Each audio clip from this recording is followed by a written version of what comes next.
twogereko ebigambo n'amaanyi nti ayi Katonda wange luno lwe lunaku lwange olusembyeyo okubeera mu nnaku. Njagala ekisa n'eddembe, essanyu n'emikisa byendabye abalala nga bayitawo, nange njagala nkituukeko. Katonda ayinza ebintu byonna, kakkanya abalabe bange bonna ababadde bannemesa bulijjo okugenda ku lugendo lwange.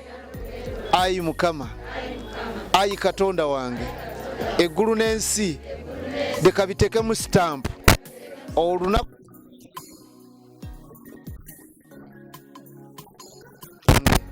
leka destiny yange ebeere yanjawulo ku y'abalala, wadde waliyo bangi abansookayo, wandibanga waliyo n'abalala nga bo babadde.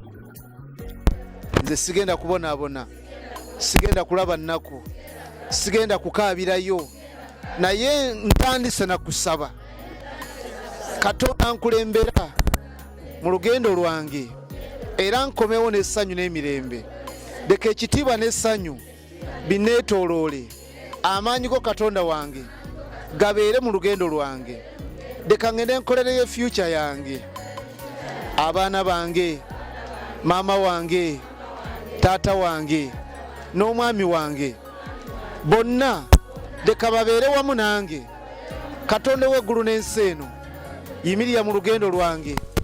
Abalabe bonna ababadde banneetoolodde tebagenda kunnyinza, kubanga ekisa kya Katonda kiri wamu nange. Gambako nti amiina. Kyenvaamu nga gwogamba nti amiina. Katonda ayinza ebintu byonna. Nsabidde abakyala bano okugenda mu nsi y'e Saudi Arabia, bagenda kukola. Olwaleero nsumulula omukisa ogwajjajjaffe Isaaka, Ibrahimu ne Yakobo okubatambulirako. Nkuba buli mwoyo gwonna ogw'okukomawo, ogwa returning contract enaba kugwako, kumenya mu linnya lya Yesu. Katonda ayinza ebintu byonna. Nyimiriza emikono gyange mu ggulu nga ngitadde ku bakyala bano, bannyika mu sayugu, leka bagende bakole, bamaleko emyaka gyabwe ebi, bakomewo nga balina essanyu, bakomewo nga balina ssente, bakomewo batuuke ku biruubirirwa byabwe. Nsabye nga mpita mu linnya lya Mukama waffe Yesu Kristo. Amen. Eno eteekebwamu ssente aba Cashin Business Consult Uganda Limited, nga bano basangibwa Wakaliga next to Sekabaka stage. Olutuuke Wakaliga oweterawo ku Sekabaka stage wennyini, ekipande kya Cashin Business Consult oba okirengera. Bano nno batwala abantu ebweru mu nsi ez'enjawulo, ensi nga Dubai, Saudi Arabia, n'ensi endala nnyingi nnyo, Qatar wamu n'ensi endala. Kale nno gwe eyeetaze okugenda okukola obwa maid nga wano owulira biganye, osobola okubeera nga obafuna ku namba y'essimu eri 075 53 46 43 74 075 53 46 74. Cashin Business Consult bo sobola okubeera nga weesiga ate ne basobola okubeera nga bakugoberako ku nsonga zo ez'okugenda ebweru. Teweeraliikirira oba olina passport oba tolina, bajja kumala ekizibu kyo. Ate mu bbanga eritali ddene nnyo oba osobodde okubeera nga ogenda n'otuukiriza ekirooto kyo.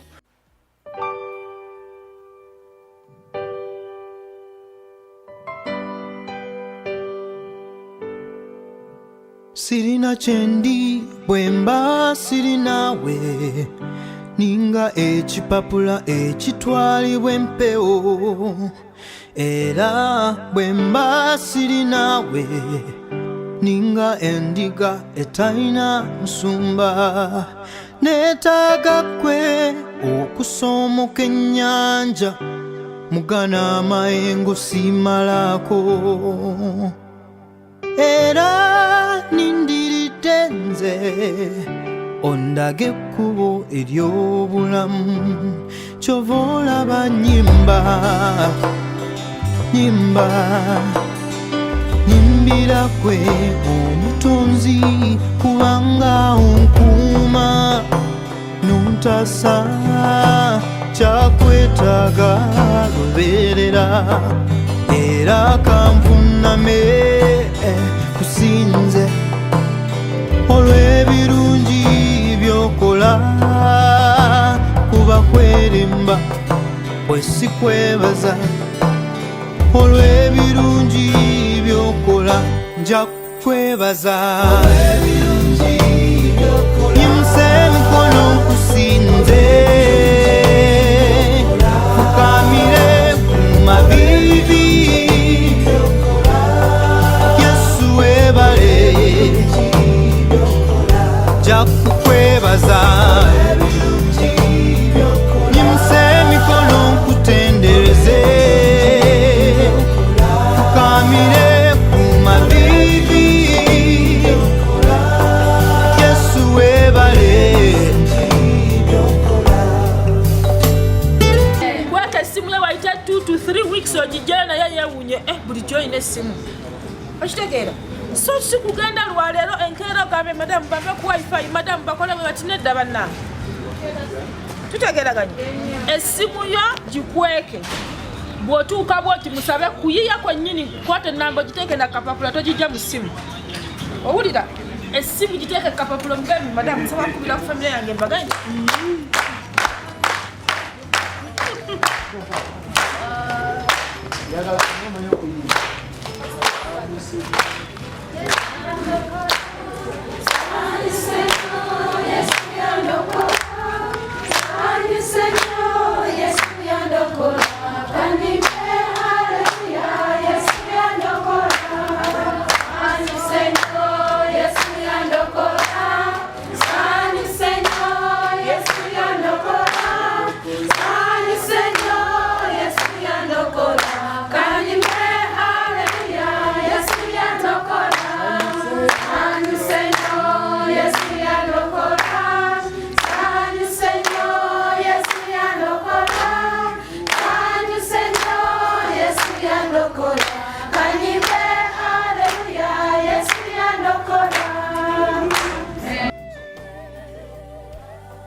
Ani asanyuse? Omusanyufu aba asanyuse n'omunyiivu aba anyiise. Kakati olwaleero obunyiivu obukambwe wadde wakula bw'otyo wafaanana maama wakola biki manye abantu nga tukulidde mu mbeera mbi n'emitaafu kijja nga naye oli muto kitegeera kakati twagala emitaafu giveeko cash in tugenda kujja cash in your pocket amin njagala kusaba buli muntu nabagamba dda kuva mu beginning olwaleero lwe lunaku olusembyeyo okukola lutya ani nga musamize ng'oli wano bannange teweekweka layini yamwezemu ekitege wakati awo ani musamize ng'oli wano beera waddembe weeyanjule tukutekeko n'emikono oleme kutusumbuwa ng'omaze okugenda mukama yeebazibwe kale katukoleko emikono bwe tuti twogereko ebigambo n'amaanyi nti ayi katonda wange lunono lwe lunaku lwange olusembyeyo okubeera mu nnaku njagala ekisa n'eddembe essanyu n'emikisa byendabye abalala nga bayitawo nange njagala nkituukeko katonda ayinza ebintu byonna kakkanya abalabe bange bonna ababadde bannemesa bulijjo okugenda ku lugendo lwange ayi mukama ayi katonda wange eggulu n'ensi leka bitekemu sitampu olunaku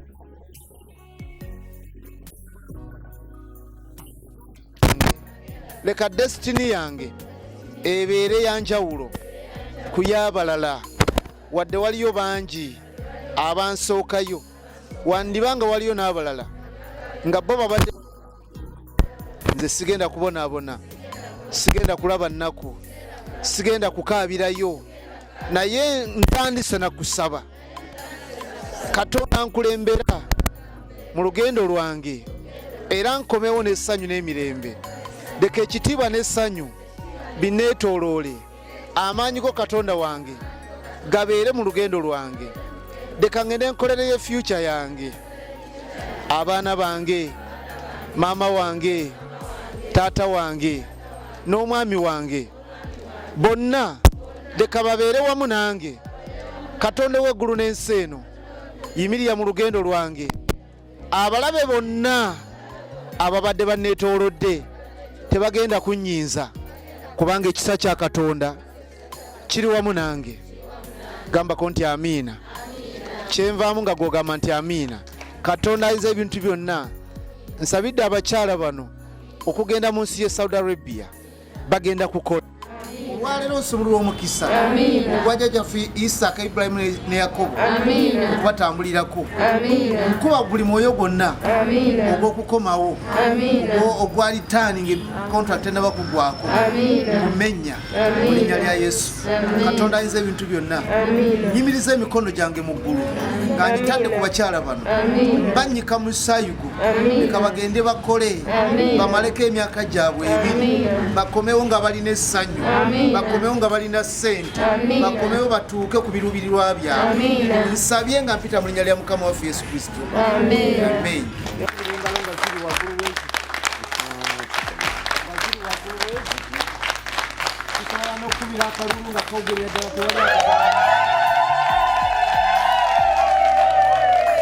Hallelujah.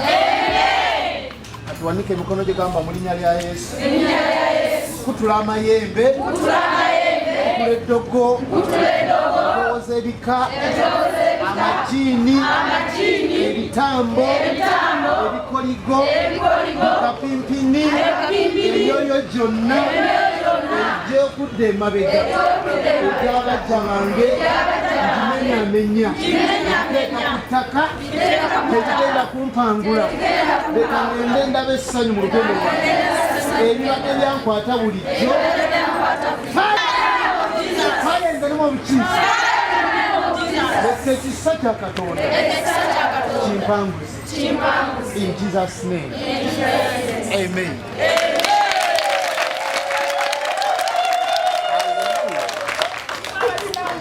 Okay? God bless you. I wish them the best in the best. Kino mukiwulire ekisembayo.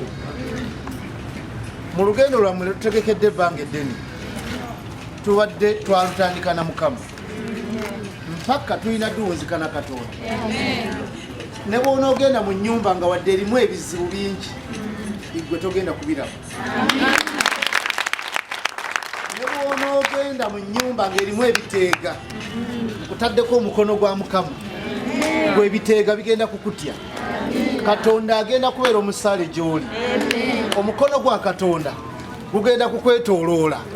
Obeereko essanyu, obeereko obukuumi obwa Katonda mu linnya lya Mukama waffe Yesu. Ensi gye mugendamu buli nsi erina ebyayo, naye Katonda agenda kubeerawo. Ennyumba eyo waliwo omukozi gw'osanze avaawo, naye gw'ogenda kudda mu kifo kye, gw'ogenda kumalako, gw'ogenda kuwangula mu linnya lya Mukama waffe Yesu. Tubire Katonda engalo ez'amaanyi.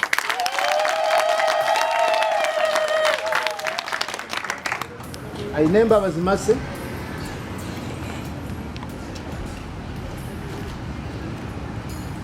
Haleluya. Erinnya lya Mukama lyebazibwe. Katonda omulamu temumwegaana nga bannyinazi. Okuva emabega nzize mbagamba nti ekikulembera byonna abeera Katonda. Waliwo be muleka wano kaakati, waliwo be muleka kaakati bawulira obwennyamivu balinga abataagendi naye nga nabo bagenda kutambula. Amiina. Manye nti Katonda yabakulembere tagenda kubeerabira. Luno lwe lunaku lwo olw'okusiibula Uganda mu mirembe, togenda kuddiramu keesi. Katonda agenda kubeetooloola mwenna bwe muti. Buli muntu gatta omukono ku gwa munno layini nga bw'ogiraba. Ukwata oli akwata oli. Agambe mu linnya lya Yesu. Kwagaliza obuwanguzi. Kwagaliza obuwanguzi. Sembera mukoma katono basemberera wote. Okay. Mu linnya lya Yesu. Kigambe muno gw'okutema mu ngalo. Kwagaliza obuwanguzi. Tetugenda mu nnyumba emu. Naye tugenda mu ggwanga limu. Kwagaliza emirembe gya Katonda. Okukubeerako. Nange. Tumaleko ffenna. Tugenza olunaku lumu. Era tugenda kudda olunaku lumu. Deka ekisa kya Katonda. Muganda wange kikwetooloole. Ennyumba gy'ogendamu njinyika musaayi gwa Yesu. Deka obeere omulamu. Nsazaamu endwadde. Nsazaamu okulemererwa. Nsazaamu obutasasulwa. Deka batusasulirenga mu budde. Katonda ono agulumizibwenga emirembe gyonna.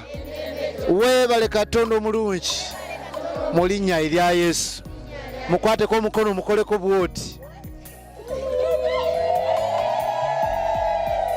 Hallelujah.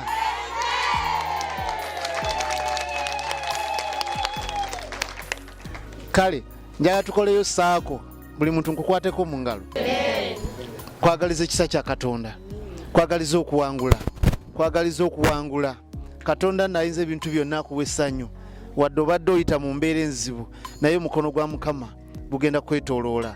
Kwagaliza obuwanguzi. Kwagaliza okuyitawo. Ababi ne banagolokoka ogenda kubawangula. Togenda kulaba nnaku mu nyaga. Kwagaliza ekisa kya Katonda. Kwagaliza obuwanguzi. Katonda ayinza ebintu byonna aleka kukulembera mu lugendo olwo. Ekisa kya Katonda kikwetooloole. Omukono gwa Mukama guleka kukwetooloole. Tusabidde essanyu n'obuwanguzi. I pray for you in the name of Jesus. Don't fear. You are going to win. Don't fear. Nkusabidde ekisa kya Katonda okwetooloola. Ogenda kulaba essanyu mu nsi y'Abawalabu. Katonda omulungi leka akuwanguze. Toddamu kutya abantu bakutisa mbu togenda kgenda.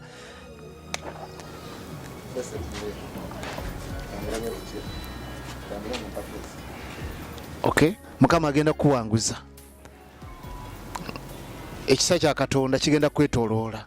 Mukama omulungi agenda kuwanguza. Togenda kulaba nnaku. Deka omukono gwa Katonda gukwetooloole. Sanyukako kubanga Mukama ennaku yagijjawo olwaleero. Mu linnya lya Yesu addemuni ogenda kuwangula. Mukama ali wamu naawe. Katonda agenda kwetooloola. Obadde otya nnyo naye omukono gwa Mukama guli wamu naawe. Entiisa y'ebusoga yonna gikutuula olunaku lwaleero. Katonda akuwa obuwanguzi. Katonda akuteekako essanyu.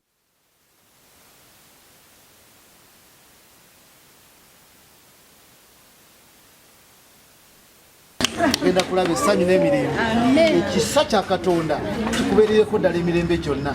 Mukama no nga bwaliwo ekisa agenda kujjawo ennaku ebadde eri mu nnyumba y'ewammwe. Olunaku lwaleero nfukako amafuta ag'okuwangula. Mukama agenda kwetooloola. Emyoyo gibadde gitambulira ku bulamu bwo gyagenda okukutta mu linnya lya Yesu. Genda olabe essanyu lya Mukama. Katonda ayinza ebintu byonna agenda kuwa omukisa. Ogenda kufuna ssente. Totya, togenda kulwala. Togenda kulabirayo nnaku. Wadde eriyo mu byagamba ng'ojja kulaba togenda kukiramu. Ogenda kuwangula. Ekisa kya Katonda kikwetooloole. Ogenda kusanyuka. Mukama agenda kuwa omukisa. Katonda agenda kuwa essanyu n'emirembe. Katonda waffe gwe tusinza mulamu agenda kukulembera. Onoolya 10 mu nsi ne mugulu ogenda kukira. Mu linnya lya Mukama waffe Yesu tusabidde emirembe n'essanyu. In Jesus' name. Katonda ayinza ebintu byonna leka akuwa omukisa mu lugendo olwo. Katonda ayinza ebintu byonna akuwanguze. Genda okolerera famire yo. Abaali balowooza nti toliwangula bagenda kukulabako ng'ozimba ennyumba eyiyo mu mikono gyo. Mu linnya lya Mukama waffe Yesu. Katonda ayinza ebintu byonna tagenda kukuleka. Totya, omukono gwa Mukama gukubeereko. Kusabidde omukisa gwa Katonda. Ennyumba gy'ogendamu erimu omuntu eyagivuddemu abadde aboggola ng'alina ebirooto byaloota gwe togenda kubiroota. Mu linnya lya Yesu kusabidde omukisa gwa Katonda. Mukama ayinza ebintu byonna agenda kukuwanguza. Mu linnya lya Yesu. Katonda akuwa omukisa. Olabe essanyu n'emirembe. Kusabidde omukono gwa Katonda. olwaleero luno tebagenda kuzza ogenda kudda ng'omaze ekiza simenti atunaliza ebintu byonna abeere wamu naawe twatandikidde wano mukama agenda kukulembera erinnya lya yesu kristo ligenda kukubeerera erinnya ly'omukulamu mu linnya lya mukama waffe yesu. mwana nze mayisaga nnyo ebintu byakunimba naawe twasimbulidde kumu batuwanisa emikono gyaffe nga tusaba omukisa katonda nze ebintu olengera ekipande kiriko gundi cashin business mu lugendo luno nga cashin business consult bwoba oli kusekabaka oba okirengera okukola tetubawadde emikono gya sitaani tubawadde emikono gya katonda bwoba wakaweta boti ku gundi kusekabaka boti agolokubaokulwana nabo tajja kubawangula mukama tubeetoloze olukomero lw'omuliro ennyumba zonna ze bagenda mutuzinyise mu saayibu mukama tubeetoloze ekikomero eky'omuliro leka buli oba naayimirira babosi baabwe babalabeko entiisa ya katonda mu linnya lya mukama waffe yesu kristo fena netugamba nti amiina.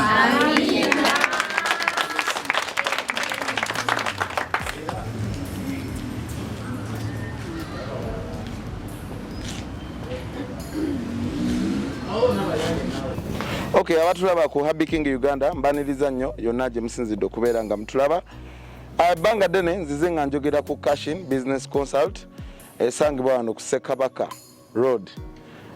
Era nga olunaku olwaleero tuli wano ne bannyinaffe abagenda okubeera nga bagenda okukola. Bagenda kukyusa bulamu. Ndina omukulu agenda okubeeyanjulira nga ono nno ye Operations Manager. Kintu kati twagalira ddala mu kirabire ddala nga bwe kitambula. Amabegako awo mwalaba byatambula twalyeyo ka surprise ate olwaleero ndina omukulu agenda tweyanje soko buze kubakulaba. Abatulaba tubalamusizaako nnyo banyama ne bassebo. Twebaza olw'emirimu gye mutuusaako engalo. Ate era twongera kubasabira. Omukama ayambe wonna mukwata mukungule. Abantu abasinga okutulaba be bantu nga bano abagenda abamanyikiddwa nga bakadaama. Twalira ddala omukisa guno okubeebaza era nammwe mba mutuuseeyo eyo nga bwe babawadde amateeka mugagondere ate era bwe muyitaayitako ku mukutu gwa YouTube munoonyako Happy King Uganda ne musubscribinga ate ne musobola okubeera nga mulaba ka video kano okaweerezaako n'oluganda n'omugamba lunaku lwenavaawa weewaawo. Omukulu soko nnyonnyola abakulaba Cashin etambula etya abantu bano mubateeseteese mutya era bali batya buli kimu kiri stede batuukira ddala mu mbeera ennungi? Sebo akusuubiza kira akuma ffe abaana baffe bano ekyamazima bwe kuba kubateekateeka tubabeeramu bulijjo buli kaseera na buli lunaku tubawa ebyokulabirako tubawa ebyo bye basuubira n'ebyo batasuubira byonna tubabayitiramu agenda okuva wano okutambula ng'amanye ensonga lwaki akola ki lwaki agenda ng'emazima. Then ekisooka kya byonna abaana bano babeera mu lugendo lwabwe luno oluusi abamu babita bya muzannyo n'alowooza nti ngenze kucakala n'alowooza nti ngenze ku ttaka ery'enjawulo. Even yesterday we tubadde n'abazadde wano abazadde baabwe nga bazze kubasayiningira na kubasabira ssala na kubawa bigambo bisembayo na kubawa buvumu n'abagambye ekigambo kimu ne mbagamba nti okugenda ebweru oba Dubai oba Saudi oba Qatar oyita mu bbanga naye lutukayo n'olandika ku ttaka. So byonna bye tugeze twogera nammwe ebigambo anatambula nabyo ekyamazima agenda kuwangula emyaka gy'emeka ejja contract. Singa onova ku nnono ey'ebigambo bya Cashin nga bwe yasalawo okutwala abaana ebweru okweyamba tuleme kudda kugana amannya manyi ffe wano tubayita abaana wano ate era bo bayita bakadaama ne basekadaama naye ffe tulaba abakozi tulaba baki ate abakozi abagenda okuwangula. Yes, Cashin omusingi gweyimiriddeko ekyamazima muteeketeeke okuviira ddala mu badirectors baffe ba CEO ba HR saako bonna n'abakozi abaliwo buli omu ali wano amanyi kyakola okwongereza kuyamba omwana n'agenda okukola ki okutambula sisuubira nti waliwo omu ku bakozi aba wano era tuddeko n'omwana waffe naaba nga talina kyamunyonyola kimuzimba kyeneebalizaako Katonda kyokka Kashin ezimbiddwa ku musingi gwa ddiini buli gaapu gye tufunawo tuteekateeka okusaba nga tusabira abaana baffe abagenda okutambula tusabira omulimu gwaffe bizinensi yaffe kubanga eno bizinensi erimu abantu bangi abamu bakonjera abamu boogera bye basanze abamu ne bagula abantu okwogera bitakwatagana naye ffe tuyimiddewo ku lwa Katonda ate era tumanyi gye tulaga tulina obuwanguzi obwamanyi mu maaso eyo ssebo. Okay, kale nno gwe atulaba kansubire wa subscribinze dda ate ng'omaze n'okubeera ng'osharinga bano be tulimu bannyinaffe era nze nga nze nsanyuse nnyo okulaba nga ate basoose kubayisa mu ssaala ate nga ndabye nga abasinga obungi bonna basanyufu so tugenda basaba mutambule bulungi bwe mutuuka eyo temutya kubanga ensi zonna nga Uganda bemugiraba ensi zonna zirina ebizibu ebyazo si bwe kiri taata ensi zonna zirina ebizibu ebyazo ate ensi zirina abantu baawukana just kala yekyuka naye abantu tulina embeera ez'enjawulo ojja kusanga omulungi ojja kusanga ow'embeera endala wabula just olumu embeera gye tutambuliramu olumu bw'osirika owangula bingi ate n'obugumiikiriza tokoowa kubanga era ovudde wano ng'okooye kate bonna agenda eri okukola ate n'osigala era ng'okooye awo ogenda kulemererwa ensi eno tuli ffenna kale nze Happy King Uganda ndina ebbaka ku kamera agenda kubanga mpozi akagambo kanyiza okusembyayo eri abaana baffe bano abagenda okukola bannange omukama mukulembeze mu buli ki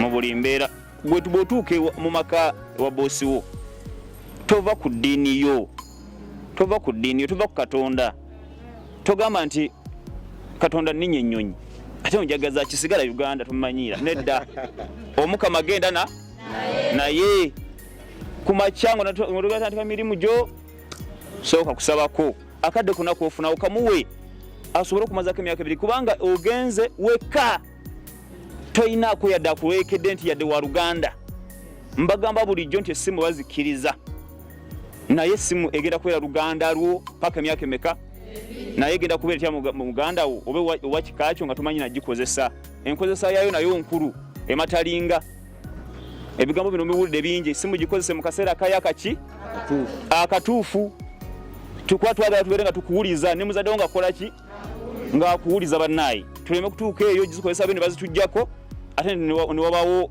nga tewali kuwuliza munne tewaliwo tumanyi kifaayo so essimu tuzikozese mu mateeka nga begakola ki mpozi okusembeyo amanya gange badeka kodyo pitibwa omwami Muhawe Francis operations manager Kashin business consult wakalegaza Kabaka stage sebo toyanziza kale nno era nga bw'oli operations manager tugenda kufunayo ebigambo abaana bano abagenda tugenda kufunayo nga batono nnyo boogere nga bwe bawulira bwe beeteeseteese era singa biba bitambudde bulungi kiki kye basuubira okukola nansonga ki ebaleetedde okulaba nga bava wano bagende bakolere yonna gye bagenda okubeera nga bagenda okay kakati njala gwe abantambuza tutandike ne gwe tutandise ena ebbaka ku kamera tulina omukyalo ono ate nga mwana wano ku Kashin business consult nagambye gwe atulaba Kashin business consult esangibwa wakaliga wano ku Sekabaka road oluweta boat ekipande kiri waggulu nnyo oba okirengera ate gwe abeetaaze ku namba z'essimu nja kuba nze kusomera emabega kaawo maaso awo empozi emabega gye tuva maaso awo okay kale nyabugambo oti ndi bulungi ng'oli musanyufu nnyo ndi musanyufu kuba ntuuse ku kiruubirirwa kyange ekiruubirirwa kyekiri bwekyo kyali kyagenda kukola Saudi ntereza obulamu bwange bulamu bubadde bubi wano bubadde bubi ekyamunene bwotyo ye bubadde tebutambula bulungi mu nsonga ya ssente naye nga byo ebyokulya tulya kiri kitya ndi bulungi nze soko mbuli ewulira ndi musanyufu nnyo era neebaza Cashin Business Consult tunagyebaza njala nkolera ekintu kimu ekiraga nti oli musanyufu ngenda kuyimbira yakayimba nyimbira mpulire ti Katonda yabadde mwene ensonga Katonda yabadde mwene ensonga Katonda yabadde mwene ensonga Katonda yabadde mwene ensonga tukitegedde Katonda yabadde mu nsonga eno era gwe okulembeza tomukomya obukomya wano lwakuba abadde mu nsonga n'otuukiriza ekirooto ate bw'otuuka eri tomwerabira sisobola mwerabira singa oba otuuse n'okola bulungi contract n'ogimalako kiki ekisinza okutwala kiki oyagala okukola nze mbadde musomesa ne Uganda milimo gyaffe gyagootaana nga covid weyajja kati nsuubira okubanga we naaba ngenza okukola n'enkomawo nsuubira okukomawo Uganda nange nzimba essomero eryange enganzi obadde osomesa primary secondary primary kirasi ki from P4 to P7 obadde madamu w'amaanyi mwabadde bakuba kibooko okufaako nedda amanyago Nangobi Sharon Mutebe obadde osomesa ssomero ki mbadde nsomesa Jolifant Nursery and Kindergarten kakati bw'otuuka eyo nga bwe bakugambye essimu ye muganda wo naye bw'ofuna ka wifi ogendako ku YouTube n'onoonya Biking Uganda n'osubscribinga n'onyega n'akadde nsi mu bubi tala tugende ewalala nkukkiriza ntambule otambule kale tukyagenda ddala maaso andabikira obulungi gye nzija kale kansabe mwenna musobole okubeera nga mukola mutya dinako omukulu sooka ojje taata omutandikira ku myaka emeka okutwala so amateeka gatugamba myaka 21 oyo omuntu aba akkirizibwa okutambula era ogenda otandika oteekateeka obulamu bwe esewo omuntu ona myaka ajagiweza gimubuuze okojja kutya kale tukyagenda amaaso nze Biking Uganda nyebugamba otya bulungi njagala yogereko nnyo dda wano bakulengere bulungi I know English darling. I'm feeling good really. You really feel good? Yes. How old are you? I'm 23 years old. Oh, 23. Oh, okay. So how do you feel? How did you get connected with Cashin? I was connected by your agent? My agent called Mr. Aaron. Yeah. He took me to this office called Cashin. Yeah. And he handed me to the boss called Mr. Karamaj. Okay. So how was the cooperation? How did you cooperate with these guys? How did you find them? These guys. The operations manager, the other woman who was briefing you, the pastor, and the director, the CEO. How was everything? I mean, how did you meet them? Were they difficult? They were not difficult. Oh. So what is your name? I'm Bambu Janet. Oh. Where are you from? I'm from Kasese. Kasese. You are Mkonjo? Yes. Oh, I see. Okay. Kale no tukyagenda na maaso awo no tubadde mu lulimi Lungereza. Katuddeko wano. Hello? Hello, sir. You are also English? Or Uganda? Any. Any. So what do you prefer? You speak English or Luganda? Luganda. Okay. Ugamba otya? Yendi, sir. Oli bulungi? Yendi. Weteeseteese? Nnyo. Okugenda okukola? Nnyo. Naye bakuennyumba ng'eva wano paka mu ggulu. Nsaba busabi Mukama ampa obusobozi. Weewaawo. Amanya go? Apio Immaculate. Apio? Yeah. Kyotya okuba ng'omanya Oluganda? Ngezaako munnaye simanyi bulungi. Obadde okola mulimu ki ng'oli wa? Mbadde sina mulimu gwe mbadde nkola. Ki ekyakuleetedde okulaba nga naawe oyagala ogende okole? Nalabye nga munnaye obulamu bukalubyemu mu nsonga ya ssente. Ensonga ya ssente. Ngamba munnaye kangende nkikyapeko nange nfune ezange. Weewaawo. Oyagala kukola ki singa oba ofunyemu ka ssente? Nze njagala kufunayo poloti nzimbe emizingo gyange nfuneko ne capital ya business. Okay. Kale osigadde ani? Apio Immaculate. Kakati kasabu kanyama kantambuleko naye yalaika naye yalya. Kakati ugamba ote mukwana? Nze Munyankole. Yuwa Munyankole? Tomanyi Luganda, tomanyi Luzungu? Nedda. Olunyankole tugezeeko taata? Nogamba kimwana? Luba Lunyankole olwo? Nogamba kimwana? Ndyawo. Olukiga? Lwero mube munabave era waggulu. Kakati bannange munatusonyiwa nyinza okukomaawo olw'olulimi nkankomeka nogamba kimwana. Tugendera awo baba sijja kusobola bisigadde. Amanyago? Niwandinda Kate. Niwo? Niwandinda. Niwandinda olulimi muluwulidde. Luzibuzibu tuli ku Cashin Business Consult. Gwe yeetaaze okubeera nga ogenda okukola wano wenyini ku Cashin Sekabaka Road ojja okubeera nga otusanga oluweta bwoti ku Sekabaka Road ekipande ojja kubanga okiraba tutwala abantu ebweru ekyo ne sikinyonyola abantu mubalaba already baba no banekanekanye kakati kyesimanyi sokote wantu wano nakagambo kenda bakanoke ka Cashin mu Luwarabu Corporation Manager yagenze kanoke ka Cashin mu Luwarabu mama. Okay, kale tukyagenda ddala maaso ogamba oti gendise tunula wali mu kamera bakulaba amanyago ninze Nsaire Joy niwe ninze Nsaire uli muli mugisu ndi musoga mwene oli musoga mwene mwana weidinda nze Wavude idinde eriyo nano je Kamuli je navirire wete kisogendo kola ino namani amanyago amaina ndete Nsaire Joy. Nsaire Joy. Yes ever. So you're joyful? I'm joyful and favorful. Merciful. Oh. Yeah. Okay, kale. Yeah. Wesunze tulako munyonyi. Nesunze. Olefudeko munyonyi? Be.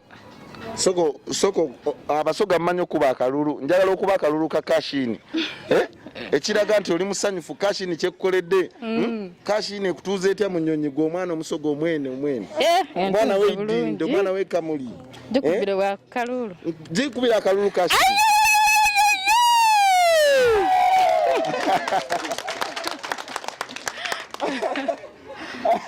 agona akalulu kawulide ka Cashin kati njagala ongambireyo Cashin ebigambo byowulira nga biva ku mutima kubanga genda kulinyisa ennyonyi ogenda genda okole okomewo kyusa obulamu Kamuli yonna otambule nga bakugeya bugeya banayo muwala yafuna ssente bana kanfukamire n'ofukamira Cashin webale ino Cashin webale ino webalire irala kututoola idinda busoga Kamuli ganga tubeyanziza mwebale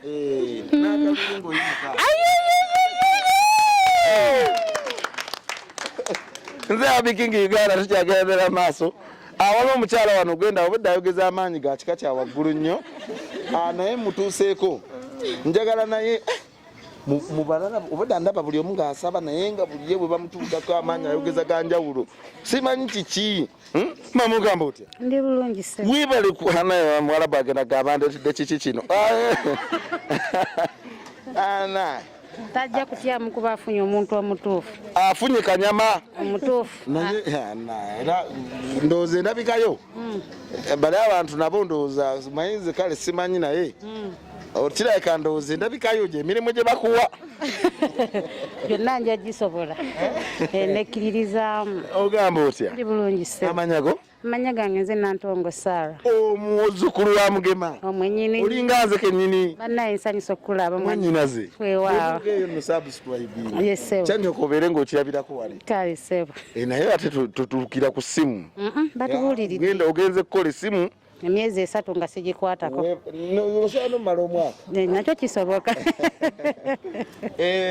yesebo weesunga ki neesunga baboosi bange okubalabako n'okuntegeera nange okubategeera embeera zo ziri zitya zogwe ng'omuntu embeera zange nze ng'omuntu singa omuntu aba antegedde n'okumpuliriza tuba tusobola okukwatagana ate gwe muwuliriza nze omuwuliriza nkisobola kubabeera mukama wange njagala ojja otya okutuuka ku Cashin Nzija okutuuka ku kashini embeera ya covid yajja ntibanga tetukyalina mulimu. Covid yasooka okubiri? Eyasooka ntibanga tetukyalina mirimu nendabanga okutuula awo tekijja. Wali okola mulimu ki?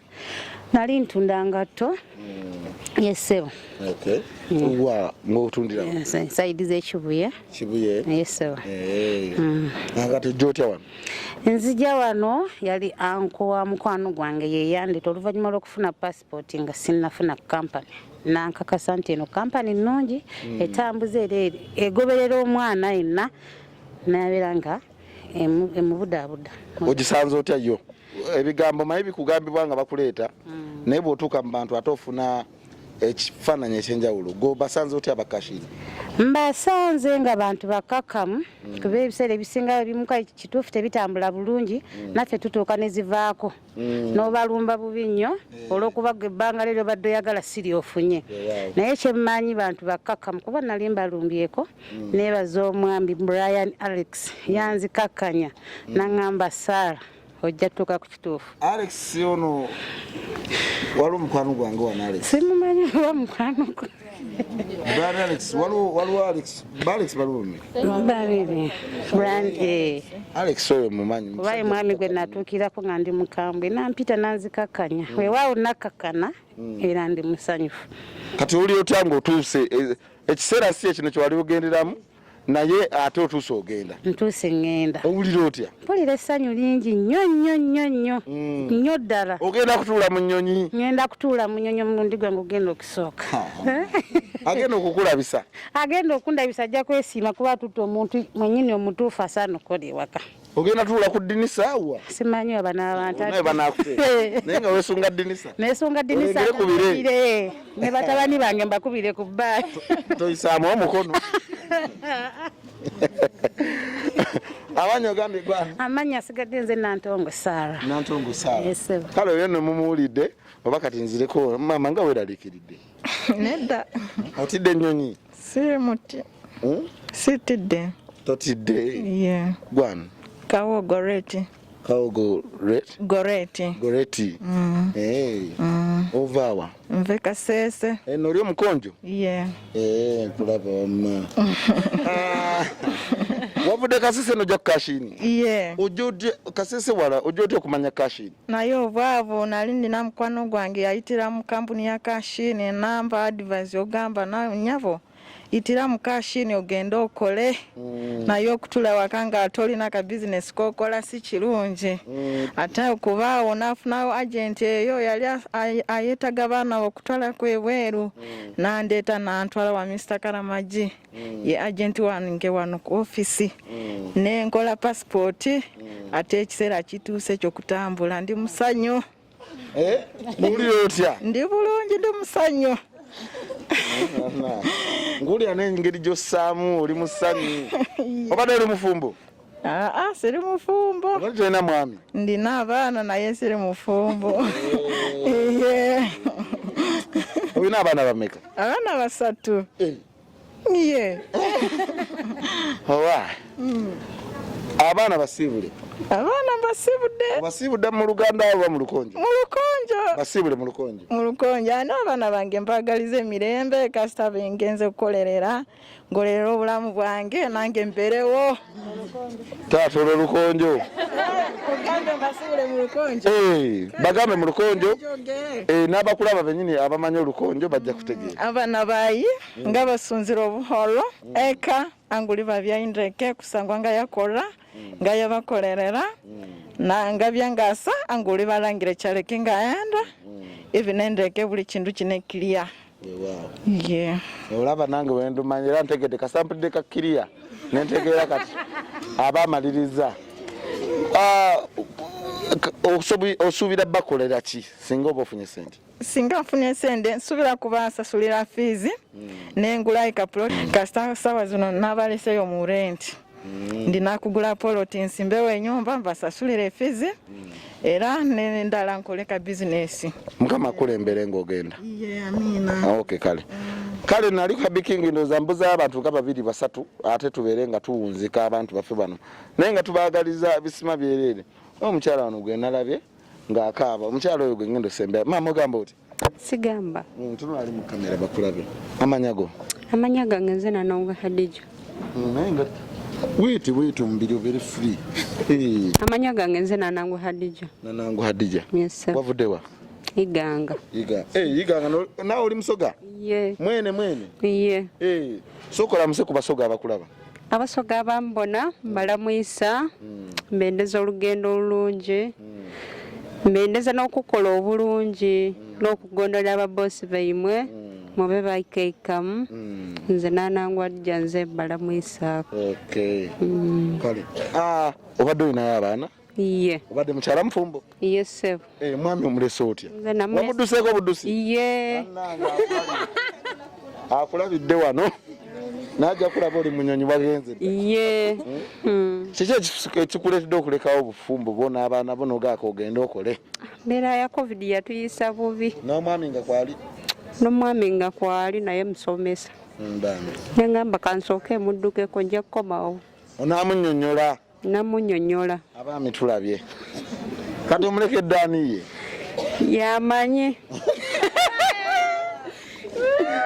Tala nambuza kamera tugende kwasembayo. Okay, kakati no side eyo sinagikwatako naye kansoke ndabe omukyalo ono. Ogamba otya? Gende so. Njogerako n'amaanyi. Tofaayo yogerako n'amaanyi. Amanyago.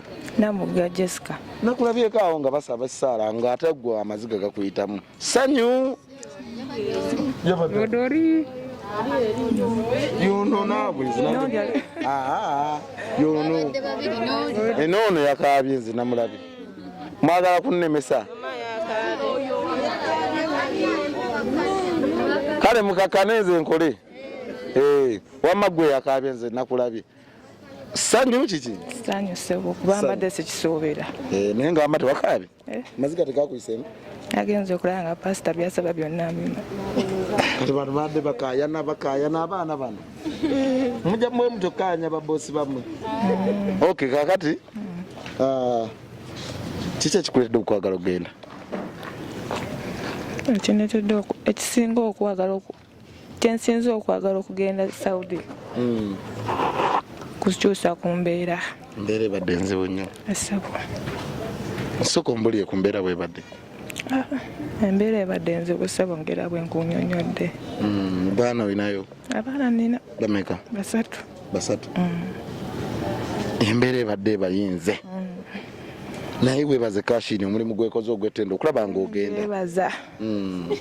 Siina kirabo kyonna kye ngenda bbawa naye wannaye. Bakutaasizza. Ne maaso. Bakutaasizza. Esebo.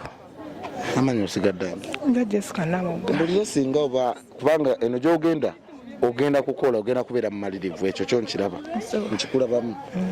Singa oba okoze embeera ssente ne ziwerawo kiki kyoyagala okukola? Njagala kwezimbirako akayumba kange ofuneko ne ka bizinesi kenkolamu awo. Okay, kale katukwagaliza olugendo olulungi okukola okulungi n'omukama akulemberemu byonna. Amiina. Maziga gano gajja tuuka lifuuka essanyu ng'omwenya bumwenya bwoti tuli kulabako ng'okomyewo. Mukama akulembere. Kale no bwe tutyo nno bwe tugenda okubeera nga tuwunzika n'abakyala nga babiri wano sayidi eno naye ate tugibuuzeko. Naagamba ekituufu ekyo kantandikireko n'ogamba Nyendi sebo. Amanyago gwange? Kalungi Brenda. Kalungi Brenda, kalungi. Oweeteeseteese ogenda okukola? Nnyo ddala n'amaanyi. Wavuddewa? Nze ndi wa Fort Portal naye mbadde mbeera muno mu Kampala. Oli mwana wa Fort, oli Mutooro? Ndi Mutooro super. Paako yawe? Akiiki. Takiiki? Eyawe? Moti. Tamoti. Moti ndio. Kakati njagala ombulire ku Kashini bw'ogisanze. Njagala ombulire singa oba ogenze weteeseteese kukola ki n'ebirala ebiringa ebyo. Kakati Kashini tebadde mbi gyendi kubayo bantu bakakkamu bakwata bulungi n'okutufaako batulabirira. Balaba munyirira? Ku bbanga lyemaze wano akawunga nkalidde keeko era njebaza. Banaye mukikubire ku bugalo bw'amaanyi ekyo. Kashini. Akawunga ko mukalidde bannange. neki mugeze nnyo ddala n'amaanyi kacaayi era nja kwebaza neetaaga nenfukamira n'ofukamira gwe amazima amatuufu nja kwebaza Kashini omwami Timo atufuddeko nnyo era nsaba Katonda amwongereko mu buli kimu ne munfunaye asobodde okuntuusa ku kye nali njagala ku kirooto kyange nebaza ne agenti wange bamuyita Mike era ku ssaawa zino atuuse wedda sinamulaba Mike ogamba otya weebale kubanga omwana ono asiimye omukutte bulungi nange ndaba yanange kale nno tuwunzika mpunzike nani Hajati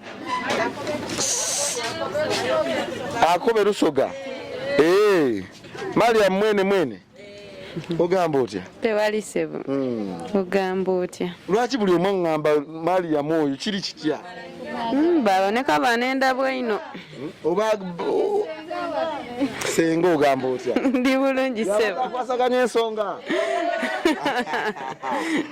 buli omwe ngamba Mariam lwaki gwe nze sinze Tidi toidi Tidi soko mbuli Kashino gisanze otya gye mubaddeyo nga babateekateeka okugenda kibadde kiti Kashini yo nganze nkoba nti nungi kubanga egezaako awali ekiremye abaawo ekisibye egezaako ino era weetaagisa esaala twafukamira wansi nabo twasaba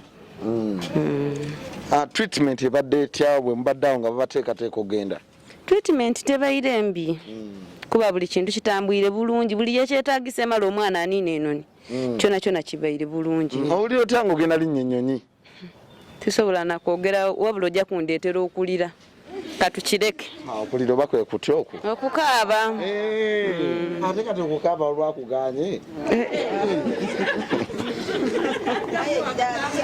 tunakuwa akatambala si wekiri wamma singa Katonda akuwa omukisa n'ogagawala kiki kyoyinza okukolera abakashini bano nga sente oziina gwe bagagga betwogerako mu kino abakashini bano bannange TDI Kashini singa mbambaire bulungi ndijja kubakolerayo ekirungi eno era ndowooza nti weeri kampani ya iddiini ndabaleetera oba omusala oba Mama Maria nga ngeri gye mpunzika naawe bampeera esaala esaala gye nsabira Kashini ndyeyanza olw'okuba nti ebaire niife era mu maaso ga banaye tusaba ffenna ngikulembeza kampani eno Katonda agiyiwe ku amafuta agyetoloza omukono gwe agiraze mu ngira entuufu agikubira ngira azirangira agitereekeza amayanda amawumu era agirage n'obuwanguzi nga tubita mu liina lya Yesu Kristo fena kale ndowooza bwe batyo nno nga obalabye tetusobodde kubayitamu bonna kubanga bangi tuba tujja twala akadde kangi ate twagadde vidiyo eno ebeere mpanvu nnyo nze Happy King Uganda